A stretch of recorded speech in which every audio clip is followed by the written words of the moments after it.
Une loi fédérale qui date de 1959, le Public Law 86-272, empêche un État d'assujettir un contribuable à son impôt sur le revenu lorsque les activités dans cet État se limitent aux activités suivantes. La société par action sollicite pour la vente de biens tangibles, les commandes sont approuvées à l'extérieur de l'État, les biens sont livrés à partir d'un point à l'extérieur de l'État et ils sont livrés par une tierce personne. Par exemple, une société canadienne engage un représentant des ventes. Le représentant des ventes se rend physiquement solliciter des clients dans l'État du Massachusetts. Lorsque le client achète un bien, il doit faire passer sa commande qui sera prise par une personne qui sera à l'extérieur du Massachusetts. Par conséquent, le représentant des ventes ne peut prendre la commande sur place. Lorsque les biens seront livrés au client, les biens doivent partir d'un point à l'extérieur de l'État du Massachusetts et seront livrés par une tierce personne. Donc, dans la mesure où il s'agit de la vente de biens tangibles et que toutes ces conditions sont respectées, le Public Law 86-272 s'applique et empêche l'État du Massachusetts d'assujettir la société par action canadienne à l'impôt sur le revenu du Massachusetts. À cet égard, il faut être prudent puisque une déclaration de revenus du Massachusetts comprend 3 impôts. Il y a le volet impôt sur le revenu, le volet taxe sur le capital et le volet de l'impôt fixe. Cette exception du Public Law 86-272 exempte la société canadienne seulement du volet impôt sur le revenu de la loi du Massachusetts.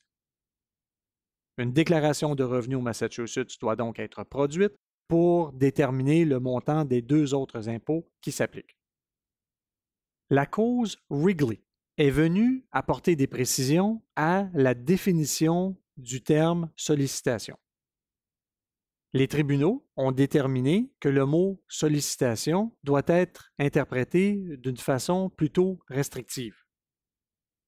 La cause Wrigley interprète sollicitation comme étant toute activité qui permet de créer une demande pour un produit. Tout service après-vente ne sera pas inclus dans la définition de sollicitation. La personne qui rend le service n'a aucune importance.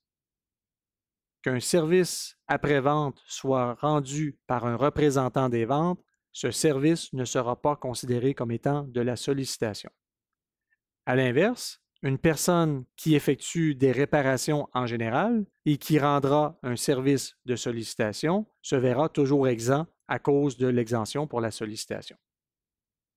Toute activité qui excède la sollicitation constituera un nexus et assujettira la société étrangère à l'impôt sur le revenu de l'État.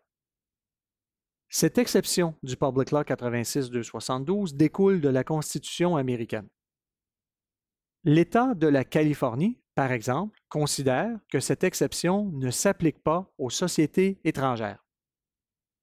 Par exemple, une société canadienne qui dépêche un représentant des ventes dans l'État de la Californie, même si son activité se limite à solliciter des clients, la société canadienne n'est pas protégée de l'impôt de la Californie en vertu du Public Law 86-272, puisque la position de l'État de la Californie est à l'effet qu'une société étrangère, c'est-à-dire une société qui n'est pas constituée aux États-Unis, ne peut bénéficier de cette exemption. Il est aussi à noter que l'exemption du Public Law 86-272 s'applique uniquement à l'impôt sur le revenu. Il ne protège pas des autres taxes. De plus, il protège uniquement pour une société par action qui effectue des ventes de biens tangibles. Si la société vend des services, le Public Law 86-272 ne s'applique pas. De plus, afin que cette règle s'applique, il est nécessaire que l'impôt soit un impôt sur le revenu. Par exemple, le Texas n'applique pas la règle du Public Law 86-272 puisque l'État du Texas impose le revenu brut moins le coût des marchandises vendues. L'État du Texas impose donc les marges brutes.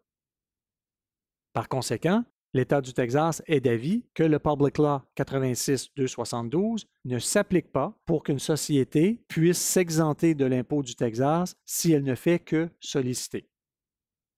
Par conséquent, toute présence au Texas assujettit un contribuable à l'impôt sur la marge brute du Texas.